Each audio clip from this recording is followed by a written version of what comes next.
I'm so excited to speak to Dr. Jyothi Rao today. She's one of the co-authors of the Body on Fire book, as well as the companion Body on Fire Anti-Inflammatory Cookbook. And I could read out her bio and give you guys that information, but I'd love for Dr. Rao to introduce herself and tell us a little bit about herself. So we'd love to hear your story and how you got into lifestyle medicine.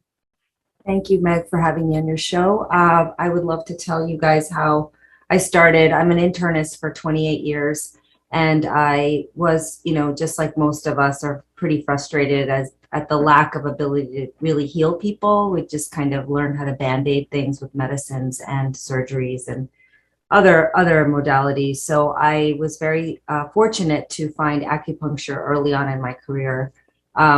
Probably within 3-4 years of practicing. And that journey opened me up to learning about the concept of healing versus band-aiding.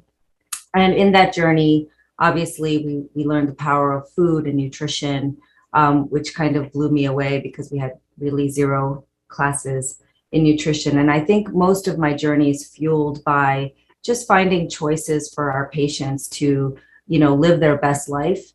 And not settle for just the options that were available from my perspective, which were medications and surgery. In my journey, I became involved with functional medicine. And as an internist, functional medicine really opened a lot of new pathways of healing for me by going after the root cause of illness versus just, band-aiding the symptoms.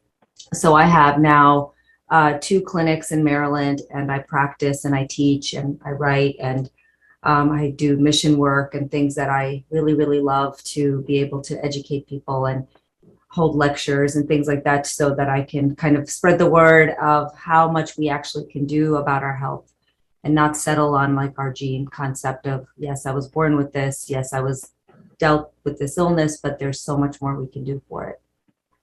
Yeah, it's amazing when we discover that we have more control, we have more power over our health than we think we do. Yeah. And that's such an inspiring and powerful message.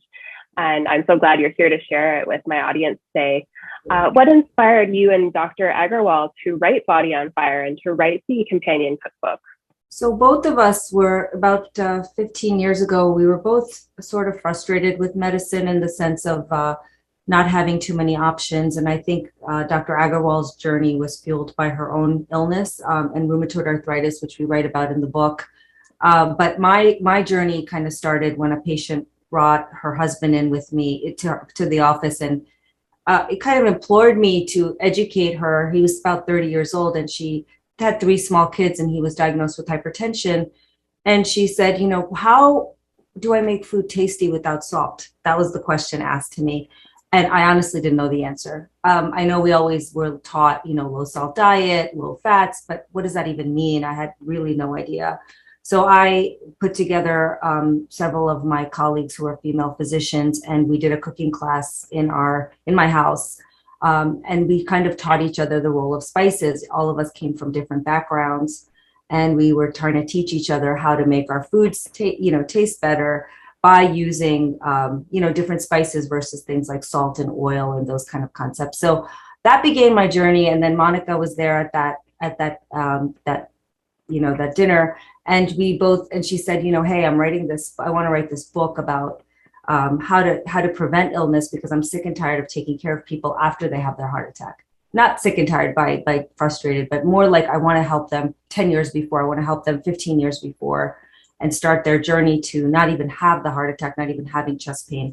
So I felt the same way about my internal medicine issues with cancer and diabetes and all of those things. So I was jumped on board, and we thought we would put our heads together about the 10 most impactful lifestyle choices we could make to try to live our best life. And that's where Body on Fire was born.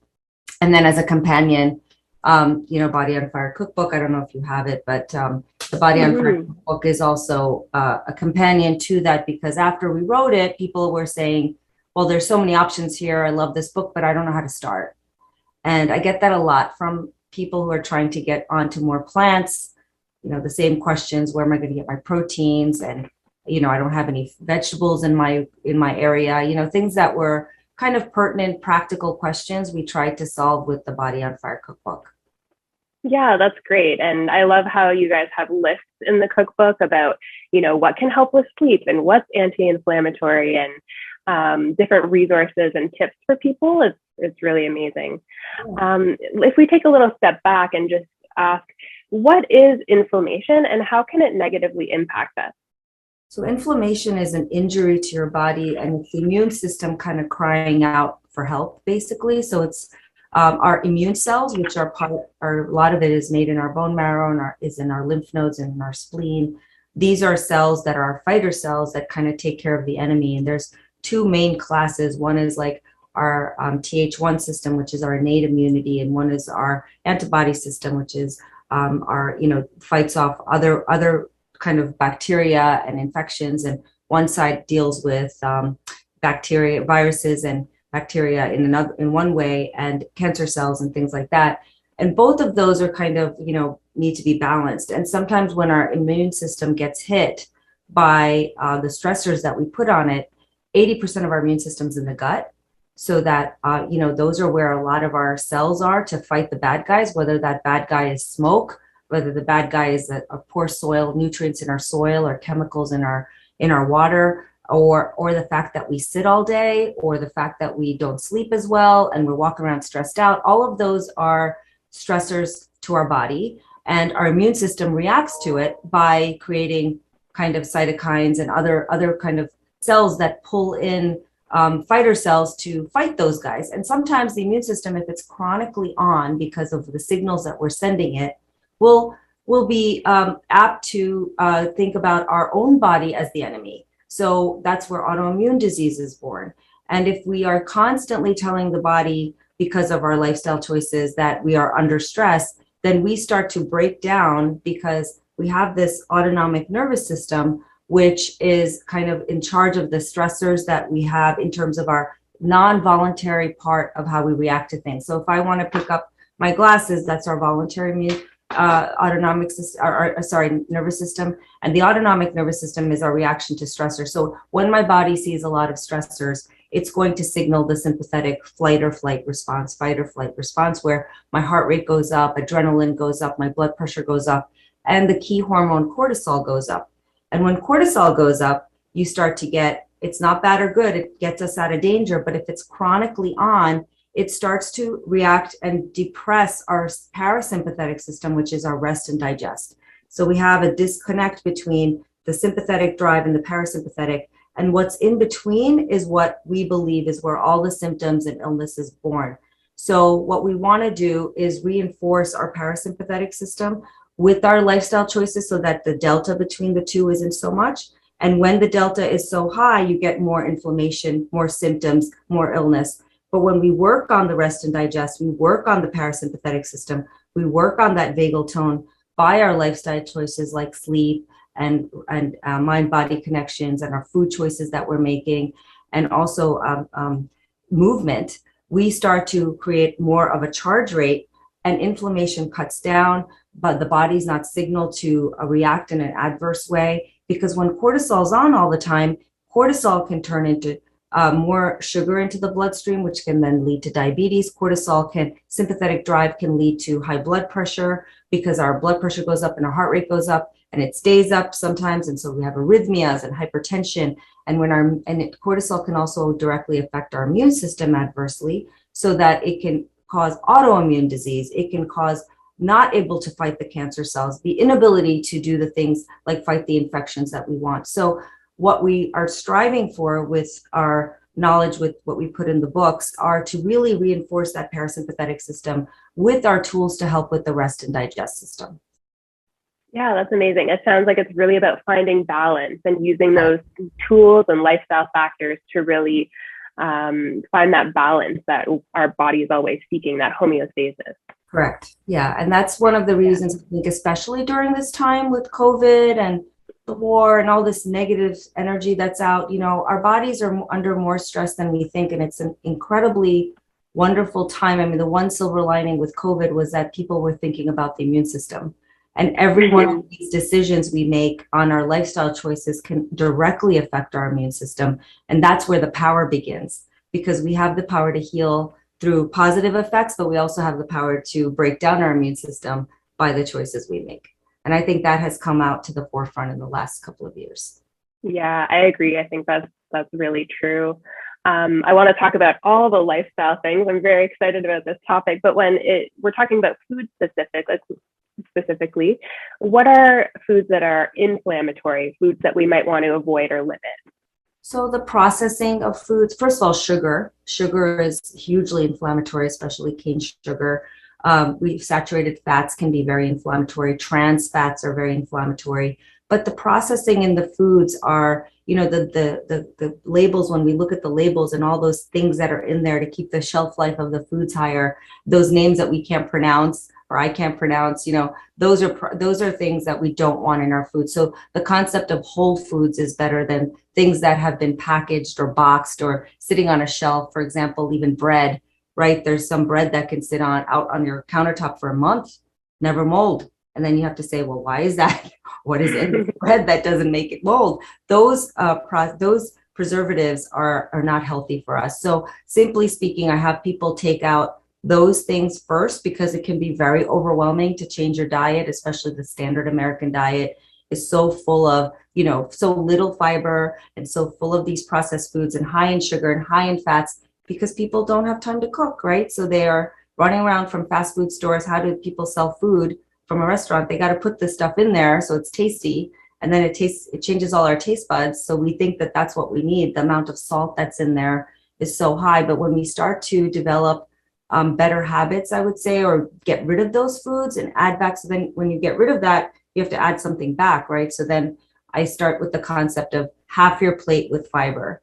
So whether it's fruits or vegetables, I want it half of your plate so that you can, even if you're eating not healthy things on the other side of the plate, you're still getting that fiber back, which will start to grow the good guys and change the way we perceive our taste. And that taste starts to change. So the Brussels sprouts that people make faces at, which I love, love, love Brussels sprouts, they start to crave it. Kale, which is like, oh, it's so bitter, I can't eat that. Then it starts to become an option for them that's like, wow, that tastes really good. I had no idea. It's not just that it's so good that you didn't give it a chance. It's also that your gut bugs are changing, your taste is changing so that you're going to be able to like these things that you may have had an aversion to before because all those bad bugs were there that were changing the way we taste food. Yeah, it's so true. And I absolutely experienced that when I made the switch to a plant-based diet. I was not someone who enjoyed vegetables at all. And I just eased my way in. And now, I love Brussels sprouts too. And I eat kale and all these things. And I actually enjoy them. Your taste buds change so much. Yeah, and it's not that long. It changes. Yeah. Yeah, that's so true. It happens pretty quickly. And these foods that are so healthy and nourishing become things that are just part of your day-to-day and part of your meals that you really enjoy. I had a mom ask me yesterday for one of she's taking care of her, her son is my patient who's a college student. And that's really where I find people have difficulties. They're sleep deprived, they're running around, they don't have time to cook. They're leaning on the dorm foods there, which are not healthy, or the fast food places around there. And the son's overwhelmed already with school, and I'm telling him to do all these lifestyle things too, which is very overwhelming. But the mom said, give me 2 things to tell him. 2 things. I want 2 things just to tell him to start, because he has to start somewhere. And I said, get rid of sugar and get rid of, saturated fats, because potato chips was his go-to, candy bars are his go-to, so you have to find, I think that's a great place to start with saturated fats and also the sugar, because, sugar is so addicting. And so we don't even know, we crave it all the time. And we also crave it when we're tired, and we crave it when we're sad. And so part of it is just kind of if we can get rid of that and have nice other options, that really starts our journey in a quicker way.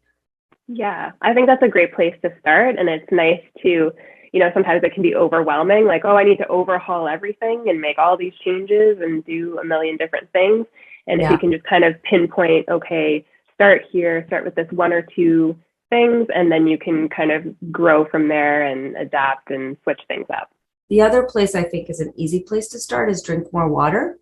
Because people have lots of juices and sodas, and I can't tell you how many times people say I eat really healthy but they're drinking, 4 cans of soda, or they're having, apple juice, or, store-bought apple juice or store-bought juices.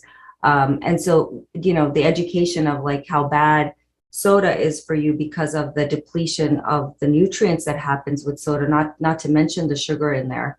It kind of blows your mind in terms of how much sugar is in these canned coffees and canned sodas, as well as like Starbucks versions of coffee. You think you're doing a good thing, but you've filled your quota for the week on sugar by 1 cup of coffee half the time. So I think that education is important because people have no idea. They really don't know how much calories are in 8-ounce glass of a beverage. So that's the other place I like to start, is just with the drinks. To start with water, add more water, get rid of some of these other things. Yeah, knowledge is power, and the more you can educate people, and obviously you're doing that with your books and with your practice, the more that people will know, and they're able to make more informed decisions and make different choices for themselves that will improve their health. So you talked about sort of dividing your plate and having half as vegetables, half as fiber. That's great. In terms of foods specifically that are anti-inflammatory, there's lots of information in the books and there are lists, but can you sort of pinpoint some key foods that you recommend people try to incorporate into their diet? So I love greens. I love greens as a concept, just in terms of vegetables. Yeah, all vegetables are supremely wonderful. One thought is that, the colors on the vegetables matter. So, each of them are loaded with different natural phytonutrients, which are minerals and vitamins that we can absorb much easier than a capsule. So if greens are one of my favorites because they're loaded in not only proteins, typically lots of nutrients, but some of them also have omega-3 fatty acids, and they're very high in nitric oxide, which is a blood vessel dilator. So, we have a lot of diabetes in the society. We have a lot of blood pressure issues in society. So our blood vessels are hurting a lot of times. And so these type of foods really basically nourish our blood vessels and really speak to the role of how the pathology begins, because a low fiber, high preservative, high salt, high fat diet can really be cause a lot of injury to the blood vessels. So greens as a concept is a great place to start. I would say to people, have 3 greens a day, but then I worry that that's all they eat, because greens are not the answer by itself. We want to eat the rainbow. So maybe 2 servings of greens or 3 servings of greens a day, if you're eating 7 to 8 servings of fruits and vegetables anyway, because that's my end game, is to get people to 10. But starting with 10, it's like, oh my gosh. So I like maybe 1 or 2 servings of greens, adding things like chia seeds and omega-3 fatty acids. That's easy. You can throw that into water. You can throw that into your smoothie. You can throw that into your salad. Flaxseed, chia seeds are a lot of times my go-to for a lot of the nutrients, the omega-3 fatty acids and fiber, especially with the chia seeds.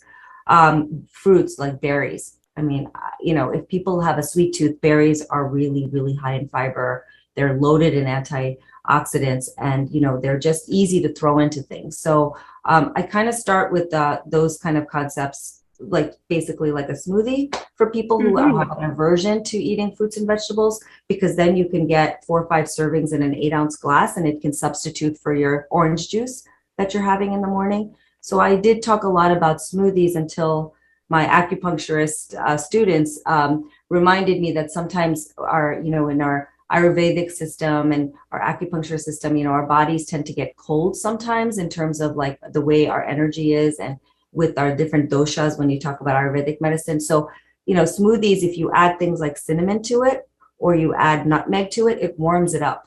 So it's a nice, spices can really change the game in terms of different seasons. So I like to have people throw in spices as well.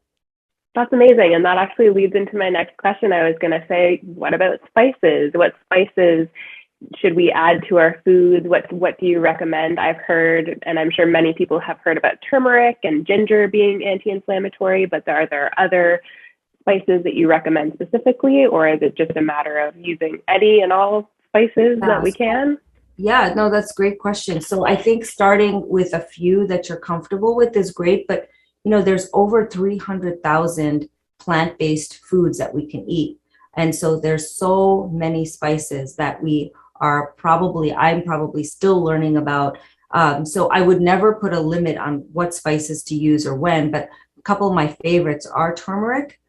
We call it our gold because it is a gold colored spice, but it has so much anti-inflammatory potential for so many different illnesses because inflammation is the root of most of our illnesses in medicine. So when you open up the medical textbooks, a lot of those illnesses have an inflammatory component to it. And we use blood markers like C-reactive protein to watch inflammation for people in the blood.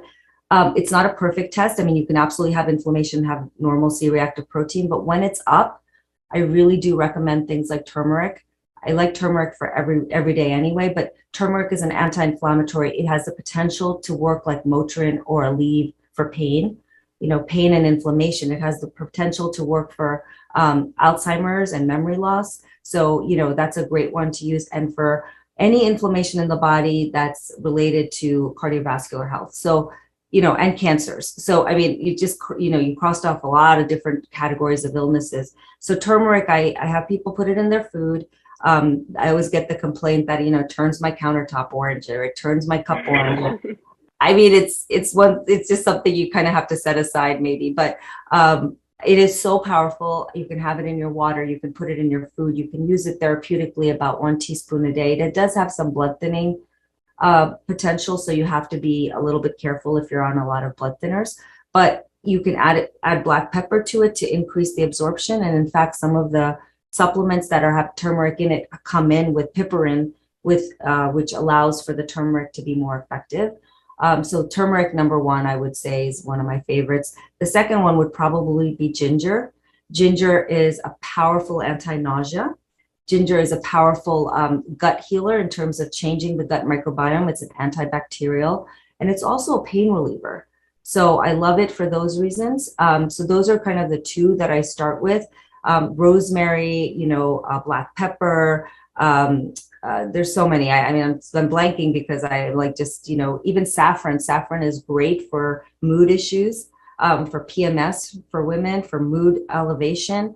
There's so many. So I don't know what your favorites are, but those are the ones I usually have people start with because ginger and turmeric are available easily. They don't have to go to specialty stores. A lot of the turmeric is available in the regular grocery stores now. So that's kind of where my starting point is. I also love rosemary because sugar and diabetes is a very, very big problem in general.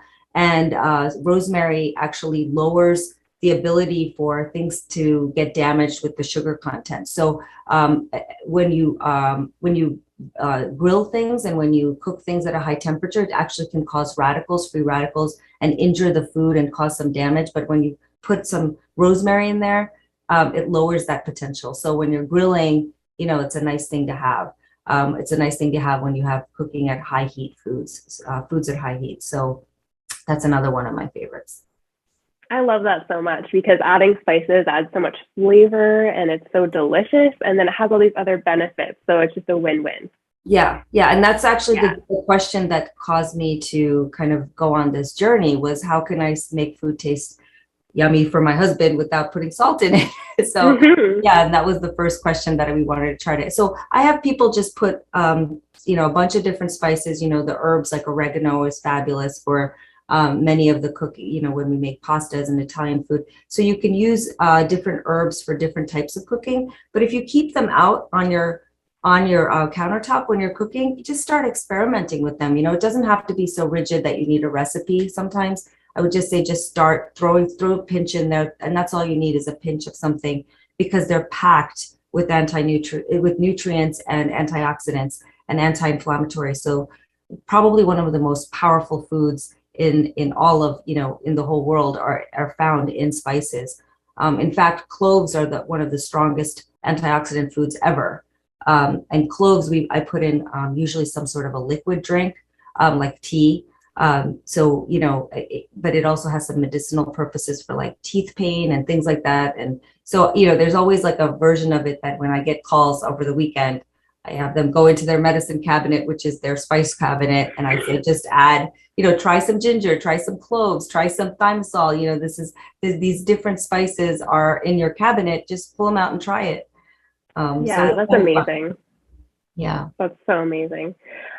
Shifting gears a little bit here, what about plant fats and more specifically oils? Sometimes there's a bit of a contentious issue within the whole food plant-based community about plant fats and how much fat is okay, are they healthy, and about oils as well, specifically olive oil and coconut oil. So what's So your take on that? I think that in our book, we do spend a little bit of time on it. And Dr. Agarwal, who's a cardiologist, she gets this question a lot as well. But I believe that it's dependent on the condition of the patient. So in general, less is more with fats. That's just a general statement. But if you have things like avocados or chia seeds or nuts and those kind of things, they're good oils. I don't restrict my patients when it comes to that if they don't have a cardiovascular issue.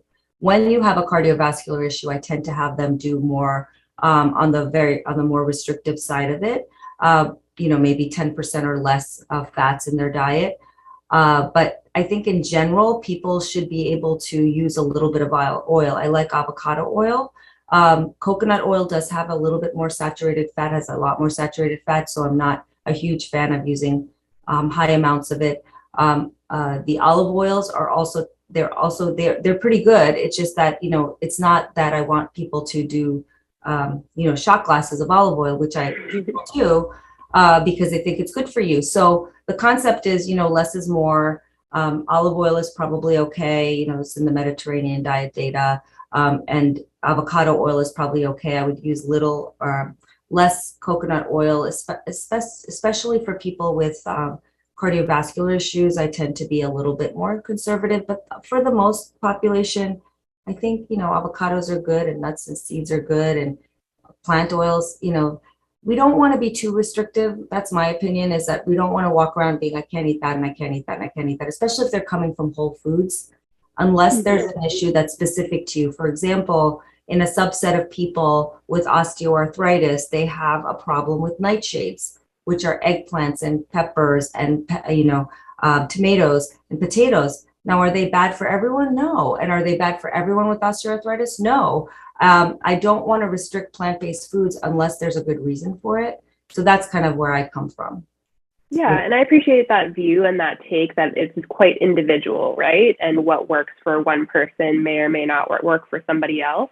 And I think sometimes with the oil, it can be a matter of people don't realize how much they're using, right? If they're cooking with it and they just kind of dump it over everything, the calorie count can sort of creep up, and maybe that can create some issues with weight loss and things like that. Absolutely. And I think just to become aware, just to cook with awareness and eat with awareness, right? Because we don't want to be mindless in terms of the cooking part or the eating part. Just to be aware of what our ingredients are and why we're using it and what is it actually doing to the taste. It allows us to be, I think, better cooks, to know why are we adding this particular thing. What would happen if I didn't add it? Does it change the taste of it at all? So I think it's more of an issue of kind of just being aware and intentional when we do cook and eat things. Yeah, that makes a lot of sense for sure. How does fasting sort of play into inflammation, and what do you recommend in terms of fasting? Would you have different recommendations for someone who's just sort of the average healthy adult versus someone who's dealing with a chronic illness? Yeah, so I came about fasting maybe about 2015. So about seven years ago. I'm blown away with fasting and the data and fasting. It's very, very powerful tool for us. It is not for everyone. So for someone who wants to be who has any eating disorders, I would not talk about fasting or calorie counting. With anyone who's kind of healing from diabetes type 1, who's on insulin, I think you have to be very careful about, missing meals and things like that when you're on insulin. So there are some subsets of people that I don't think it's for everyone, but in general, just like most things with food, we're eating too long in a day. We're eating for too many hours, in the sense of we wake up at 6:37, we have our cup of coffee with milk or whatever we have in there that's sugar and milk that's adding to the calories. And then we, eat dinner, but then at 10 o'clock we have a little snack. And then, so our window of not eating turns out to be like 8 hours sometimes, maybe even less on the weekends for some people. So I feel like that concept of 12 hours of no food is pretty doable for most people.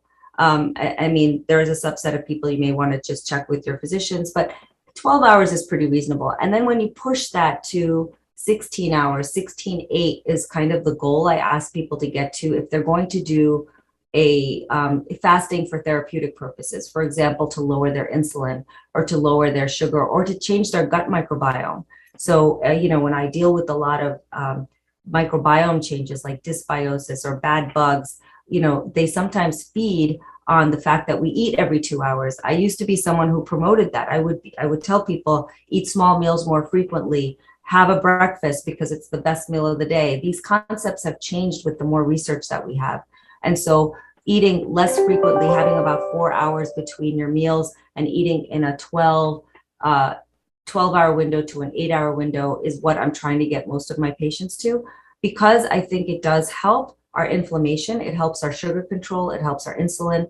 It helps our gut microbiome. It helps build resilience genes in us. We actually do better with, with periods of fasting. And then I take people on further who can to do like a full day of a water fast or full day of just liquids up until a 5-day water fast. So it's really very different for everybody. But I have seen such amazing changes for people when they're able to do those kind of things, and they feel so different. Their brain wakes up. I don't feel sluggish anymore. I've had some patients really ramp up their immune system in a good way post-COVID by doing periods of fasting. The long haul syndrome patients, the ones with the brain fog, really do change when you have different types of fasting regimen. And I think it speaks to our gut microbiome. It speaks to the fact that healthy cells are reborn, and inefficient cells like pre-diabetic and the ones that are precancerous and the ones that are inefficient die off when they're not fed. So along those lines, I feel like people can figure out what works mostly well for them 5 days a week. Try to do it at least 5 days a week. I try to do between a 12 and 14 to 16 hour fast on 5 days a week. But I don't push it to do it every day. I try to do at least 12 hours every day, but then that other level changes based on what's going on. I don't want it to become stressful for people or, oh my gosh, I can't eat, and based on like what's going on for them, right? So we know that our sugar cravings go up with sleep deprivation. We know that it goes up. The hormones that control our appetite change when we are stressed out. So in periods of stress, maybe that window becomes 12 hours. And then maybe in the periods of where you're having more control, you can push that to 16-hour window of fasting. Kind of that flexibility should be there. And then in terms of water only fasting, should that be supervised by a physician? Yeah, so I think most people who don't have those conditions that are susceptible to low sugars and hypoglycemia or psychiatric issues like eating disorders, if you don't have those things, I think a water fast is supremely cleansing. A water fast can be just teas, water, even black coffee, no sugar. That's all part of a water fast. Herbal teas, for example.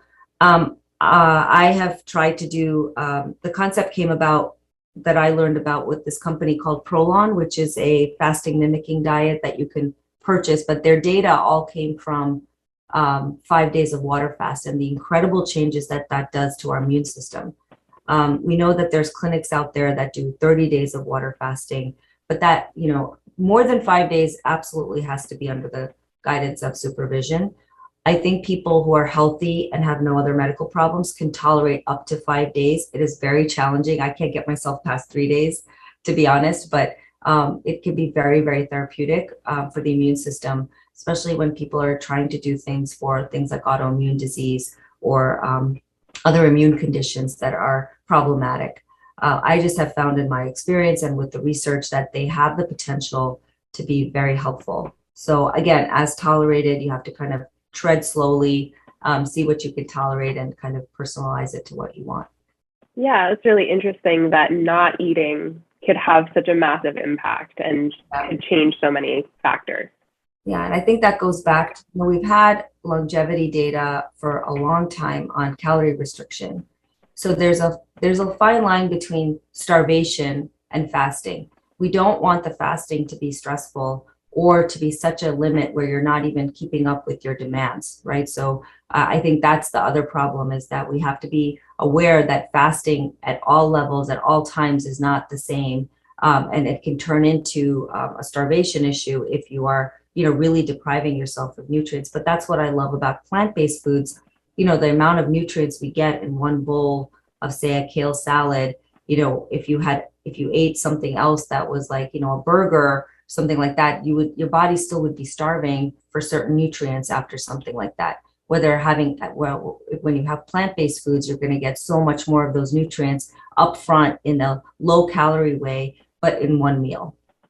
So you eat 2 meals a day and be sufficient when you're doing a whole food plant-based diet versus a regular diet. Your body might be starving depending on how much fat resources you have and how you break down your fat and things like that. Yeah. So what other lifestyle factors are important besides nutrition, and what other lifestyle factors can kind of affect inflammation and impact us in terms of disease?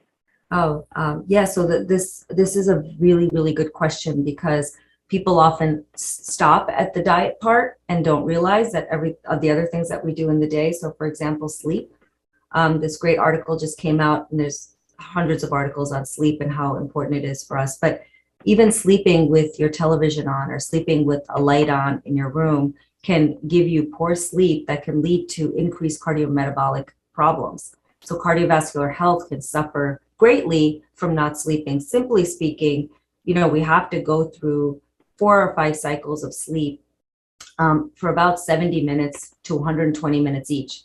So you do the math, you got to sleep between 7 and 9 hours continuously, restoratively, because if I wake up because I hear a sound, I start at the stage 1 again. So I can't get that restorative sleep if I keep waking up in the night. So we want to be able to give ourselves 7 to 9 hours. So first of all, create that time in your schedule to do that. But people always tell me, oh no, when the kids go to sleep, that's when it's my time. So I stay up till midnight because it's quiet, the house is quiet, all of those things. But those 2 hours that you're spending alone is really taking away from the effect that sleep has for you, because we detoxify in our sleep. If we sleep poorly, it does affect our hormones adversely, our estrogen, our testosterone. It affects our cortisol adversely. So we walk around with a higher cortisol level, which then can break us down more. We walk around with higher blood pressure. We walk around with higher sugar. So we do want to be able to control that one lifestyle, and that one lifestyle change can make a gigantic difference, because you probably know, and I know, that when I don't sleep, I crave different foods than when I do sleep properly. And my mood is better. I'm also nicer when I sleep better, right? So there's this trickle effect with sleep that can lead into the other good habits. You're more tired, so you don't want to exercise that day. So I think starting with sleep is a great place to make sure that you're getting good restorative sleep as a launching pad for something else to do aside from your diet. Then I look at, what are you doing during the day? Are we sitting and doing Zoom calls all day? Or how much movement do we have? Are we mostly sedentary? So that is a very, very big problem, because the act of sitting can really be, it can affect every organ in our body, including our brain. Depression goes up when we just sit all day. So movement is very critical, maintaining muscle mass, flexibility of our joints and our, just everything that we do. So we need to move. We need to be active. That doesn't mean you have to go to the gym. It can mean doing yoga postures between Zoom calls. It can be going up and down your stairs. It can be walk outside for 20 minutes. It doesn't have to be something elaborate. Put on music and dance in your kitchen, go and garden, whatever it is. We need movement. And I think the one negative thing from all of this COVID aspect has been that Zoom has become the new norm, and people are doing more telehealth, and we're doing a lot more, but then that means we're sitting. So you can get stand desks. I have an exercise ball in my practice. I sit on the exercise ball. So you can do creative things while we have to live, but I think the fact that we're holding our muscles tight while we're sitting, or doing exercises or doing yoga poses between Zoom calls, things like that are really, really helpful. Like down dog, I love forward fold. These are just refreshing, and they kind of wake us up. And so I would say during the day, what you do is important, like movement. Then the fourth thing would be to that mind-body connection. What is your day like? How stressed out are you? Is there a lot of anxiety? Is there a lot of fear? Those, because we know emotions that we have create inflammation from the neck down. So we want to be able to create an environment where we're, being able to breathe through things or dealing with things that are potentially hazardous for us, but not letting it get to us internally, right? So as we all live in the same world, the same planet, we all have stressors during the day, but do we want each stressor to take us from 0 to 100? That's the question. And so if we can do mind-body techniques, breathing techniques, yoga, not all day long, maybe 3 to 20 minutes a day, finding it somewhere, it really reinforces our healing ability, because remember, parasympathetic system was the rest and digest. Rest is not just sleep. Rest is also the way we walk around with anxiety, with fear. We want that to be gone because that directly influences our gut, our digestion. How do you encourage people to get into exercise or start doing yoga, especially if they're really unsure or kind of intimidated by it and they don't know where to start? Where do you kind of encourage people to get started with either getting their body moving or with yoga? So I teach them some simple yoga postures in the office or on Zoom, things like, again, forward fold, down dog. Just things to wake up the body, because once you feel energy, I feel like that's all you need, because the sluggishness inhibits us to do more. But even just a walk outside, right? So the weather is getting nicer, and so even a 20-minute walk outside can really awake, cause us to be more awake. So I always start with walking, because walking is wonderful and it's a great tool for movement. And I find that as people walk, then they want to do more and they want to be able to maybe take on more things. With yoga, there is a lot of hesitancy. I think there's a lot less than when I was 15 years ago when I was talking about it. Even guys want to do yoga now because they know that their performance gets better, they're flexible, there's less injuries. So, whole teams are doing it together now. And most of even at the kid level, my kids all had yoga classes during their soccer teams, and during their tournaments, they had like yoga stretches and things like that. So I know it's much more common now, so it's not as much of an enigma. But I think just starting with a few poses and starting with the mind-body concept, because I use yoga in two ways. I use it in the movement category, but I also use it for the mind-body. Just breathing through these postures can really make our vagus nerve very happy. And remember, the vagus nerve is the largest nerve that innervates from our neck all the way down to our rectum. So it innervates all the organs in our body, and it creates that restfulness that combats some of that sympathetic overdrive, that fight or flight signal that we always give. And when we don't have that restful, calm signal coming from the vagus nerve, our organs are not working as efficiently. We break down quicker. We don't bounce back quicker. So a lot of things we want to do is to support that vagus nerve. And everything we talked about supports that vagus nerve, including breathing. Yeah, and I love how you mentioned walking, because I think walking is so underrated. People don't really think of it as movement or exercise, and I think it's important to let people know that walking counts. Walking is great. Yeah, I think for some people, after a while, they're like, I want to do more than walk. They still walk, but then they do something else in addition to walking. So nice segue into doing more with your body. For sure. And I've noticed with yoga, if I have my daily practice going, even if it's just, a 5 or 10 minute quick thing in the morning or before bed, I feel so much better. And it makes such a huge difference. And you don't realize how much that, just 5 or 10 minutes a day can make such a big shift in your mindset.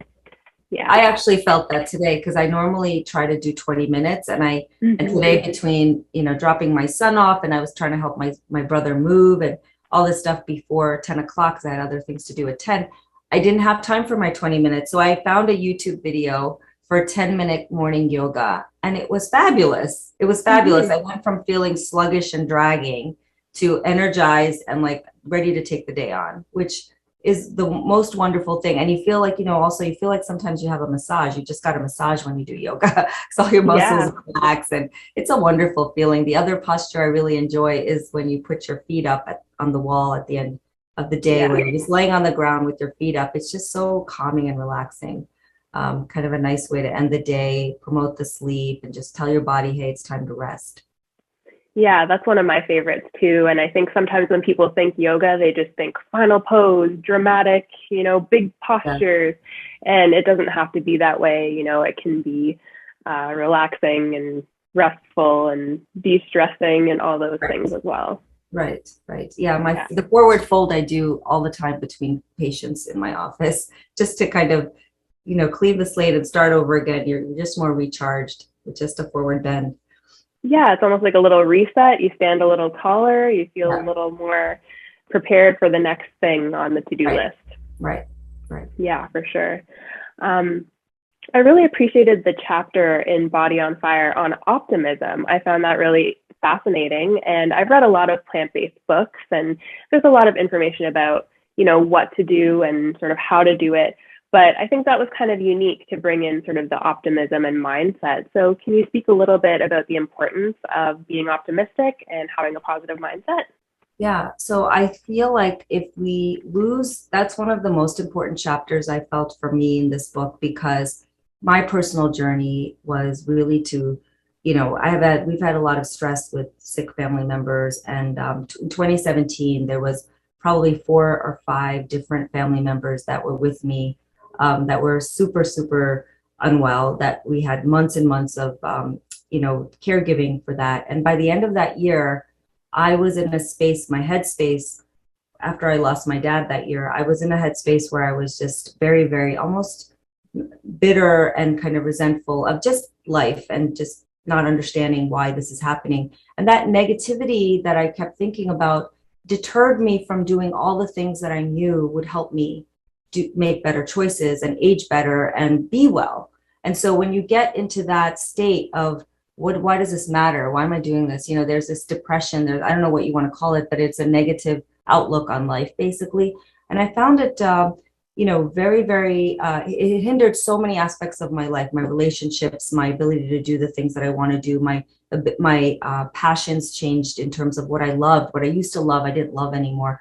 And then I came across, different techniques that I listed in the book, like, gratitude journaling and doing something called a 6-phase meditation, which you visualize your life in 3 years, you visualize your life in 1 year, you visualize your day. You start with gratitude and you forgive. Forgiveness was a gigantic part of my journey. And I just found my whole outlook changed after 3-4 months of regular practice in these things, which were small. They were, between 5 and 10 minutes a day. And I just found my whole outlook changed. And I said, wow, this is so powerful, because if you have that mindset of hopelessness, you are not going to take on new things like a new diet or a new exercise or I find it to be so critical to the outlook of optimism. It really needs to be there in order to say, hey, this is going to help me. And yes, the studies also show that people live longer who are optimistic, and the cancer research people do better with an optimistic outlook. Is it everything? No, it's not everything, but it's definitely more helpful than to be pessimistic, in my opinion. I feel like that the optimism literature shows that there's so much better outcomes in cardiovascular health, in pregnancy. And so I feel like we are more resilient when we're optimistic, where we bounce back easier. God knows we are definitely surrounded by a lot of negativity, but if we look to just focus on that and not to look at what's good in the world and what's happening, that's all these people that are coming out to help victims, and looking at the good of what's out there, we're going to get stuck. And I think that this is something that's so critical for even being able to do the things in the book. You have to feel like it's going to help you. You have to know that tomorrow is going to be a better day. And it's personal for me, because I went through that journey, and that's one of the reasons we put it in this book, because to me it was life altering when I focused on it. Yeah, it makes such a dramatic change, and it's so impactful. And I think if we can make those shifts and sort of start to see things in a different way and just kind of change our perspective, then we believe that it's possible to change. We believe that it's possible to heal or to lose weight and to feel better. And that's just so powerful in actually doing the behaviors that will get us there and making the changes. Yeah. So Meg, for me, the issue was I always thought you were born an optimist or a pessimist, and there was nothing to change that. That's not true. It's only 40%. So the 60% is is mutable, which means that it's in our control. Some of it's, the life we live in, like, are we in a war zone? Do we have enough food? I mean, obviously that plays into a role, but most of it, 40 to 50% of it could be related to the choices we make in terms of the way we think. Just like, what do I eat? What am I putting in my mouth? What am I going to focus on today can really be impactful in our journey for optimism. So that was my take home message. And that's what I wanted to share with my patients, because a lot of patients I do see now are very ill, and they're frustrated, and they're somewhat hopeless sometimes when they come to me. But if we can instill that pathway by doing a gratitude journal, by doing some breathing techniques, by looking at sending a email of kindness to somebody, or to thanking someone, or looking for the good that's happening in the day, it slowly starts to shift our brain. And it's kind of a neat thing. It's a journey, just like anything else. It doesn't happen overnight. But you can't run a marathon if you've never walked, right? So it's the same way as a pessimist.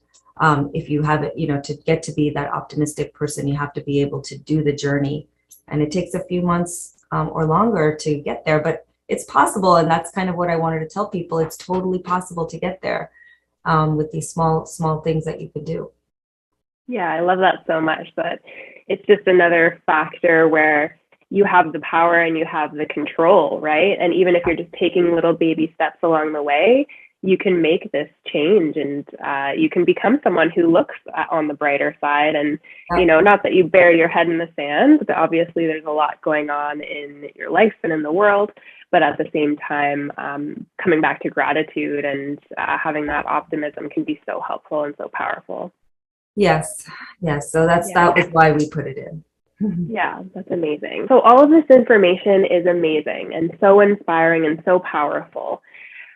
Where do people start? I think sometimes when people watch content like this, it can be so inspiring and so motivating in a way, but at the same time, people can be a bit overwhelmed with the information and not really know where to begin. Some of my viewers are already eating a whole food plant-based diet. Some are vegan. Some are just sort of plant curious and want some information. So where do you think people should begin? Where should they sort of start their journey? So I think find out what is bothering you, in the sense of, are you walking around tired all day? And you can look at that as, why am I so tired? Why can't I lose weight? That's a big question that a lot of people ask. I eat really well. What else can I do? Well, then I would look at your sleep. Are you sleeping restoratively? Why don't we work on sleep first? Am I walking around in a toxic environment at work for 8 hours in the day that I come home and I'm exhausted because it's so stressful at work? Then I would work on mind-body techniques. If there is something where I'm sitting in a chair all day and I haven't done any exercise in 2 weeks, I would start with movement. And maybe that's getting a sit-stand desk. Maybe that's getting an exercise ball. Maybe that's taking a break and forcing myself to go outside for 10 minutes and walk.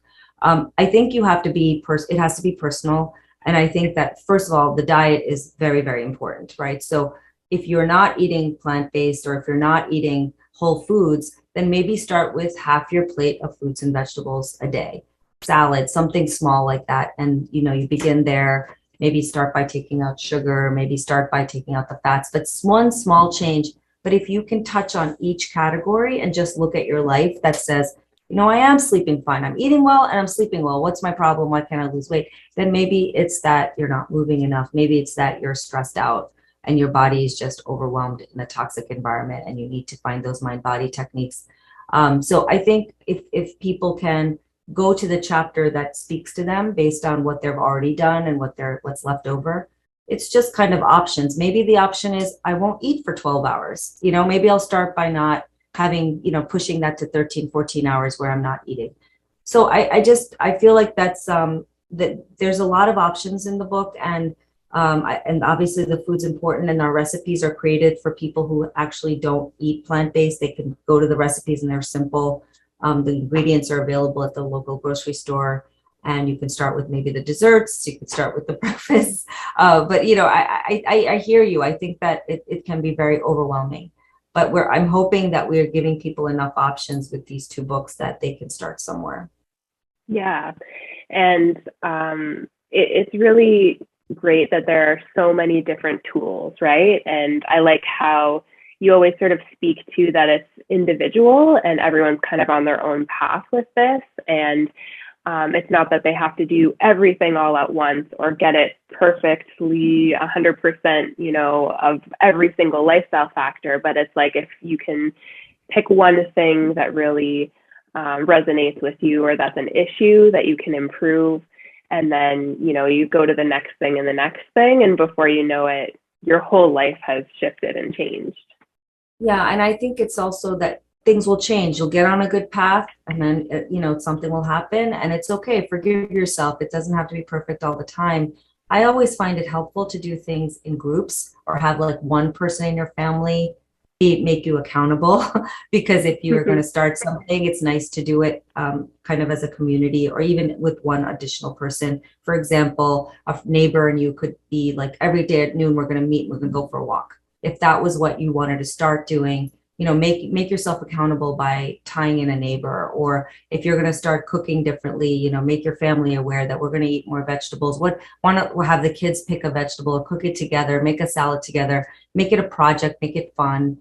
But I always do better, I think, when I know someone's going to be checking on me a little bit, or I do it in a group. I'm doing something called 75 Hard now, which is an intervention where you create your own personal goals, but you have to do it for 75 days, and you check into a community. Here in my house, it's my family, so are my kids and my husband and I. We're all doing it together. And yes, every week isn't perfect, but then you have, you know, some sort of reset that you do, but you also talk together about, and you kind of are proud of each other. Say, wow, I did that. I did all of that this week. And it doesn't have to be lofty goals. Like one of my goals is read for 10 minutes because, you know, before I go to bed. And that's because I don't read enough fiction. I want to be able to read things that are fun and light. And so that's one of my goals. So it doesn't have to be anything lofty, just small things that you just feel like, oh, I feel like I should be doing more of this, but I can't, or I don't.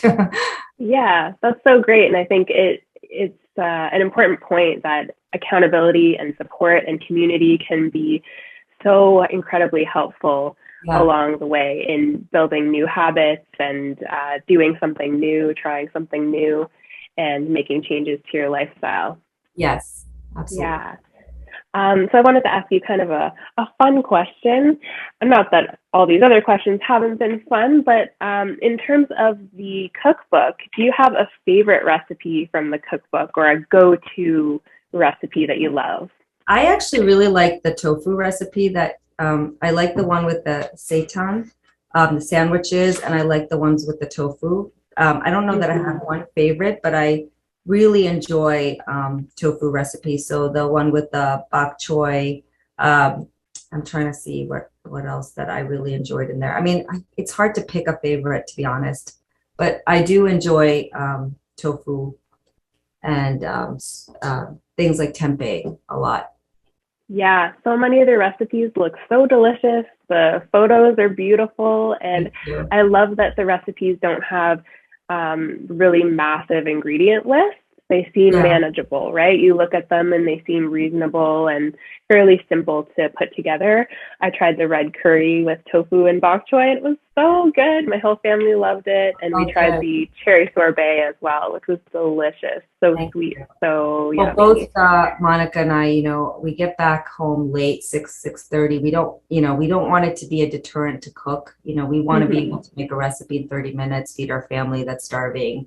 And, you know, so if it's too complicated, I think that takes away from the point, which is, you know, cook, just, it's not that bad. Or you go into your fridge. And one thing I hated with cookbooks sometimes was that it would be an ingredient I didn't have. That means I couldn't have done the whole recipe. So we tried to make it simpler ingredients that you could get at any local grocery store, but chances are you have it in your fridge, you know, if you're cooking plant-based at least. So anyway, we hope people enjoy it. It was really fun to do for us. Yeah, I really appreciate that. It is simple but delicious and really accessible for people. Thank you. Thank you. Yeah, you're welcome. So thank you so much for meeting with me today. I really appreciated having this conversation, and thank you so much for all the work you do with the books and with your practice. I'm sure you're helping so many people with their lives, helping them improve and get healthier and prevent disease too, which is amazing. Yes, thank you so much. Yeah, where can people find you if they want more information? I'll leave links to the books below, but where can they find you? So my practice is called Shakti Health and Wellness Center, and the website is rawwellness.com. I'm on Instagram. It's Dr. Jyothi Rao. And yeah, so my practice is located in Maryland. I know that's a little far for some of your viewers, but yeah. So I mean, I have some podcasts on there and webinars, and I'm in the middle of also some more family members who are living with me that are very sick. So I haven't been able to do Facebook Live, but I hope to pick that up again on Fridays. That's amazing. That's great. I'll leave all those links. I'll find all the links. I'll leave them all linked in the description box below so that you guys can go check them out. Go follow Dr. Rao on Instagram and Facebook and check out her podcasts and all that good stuff. Definitely look into getting the Body on Fire, the book, and also the companion cookbook. I don't know. Amazing. My thing is not allowed. Oh, I can't see because of the background. Oh, I know. I'll try to insert a picture. Okay, I'll try to insert a picture when I'm editing. Thank you. I'll also link to the blog post below where I'll have links to Dr. Rao there as well. And I'll also have the two recipes that I mentioned. I'll have those included in the blog post as well, because the publisher has been kind enough to allow me to share a couple recipes with you guys so you can test those ones out. And then I'm sure you'll fall in love with them and you'll want the cookbook. Oh, thank you so much, Meg. Thank you so much, Dr. Rao. It was a pleasure. Okay, have a good day. Bye. Remember to like this video if you liked it and subscribe to the channel below if you haven't already. I hope you're having an amazing day, and I'll talk to you soon. Bye!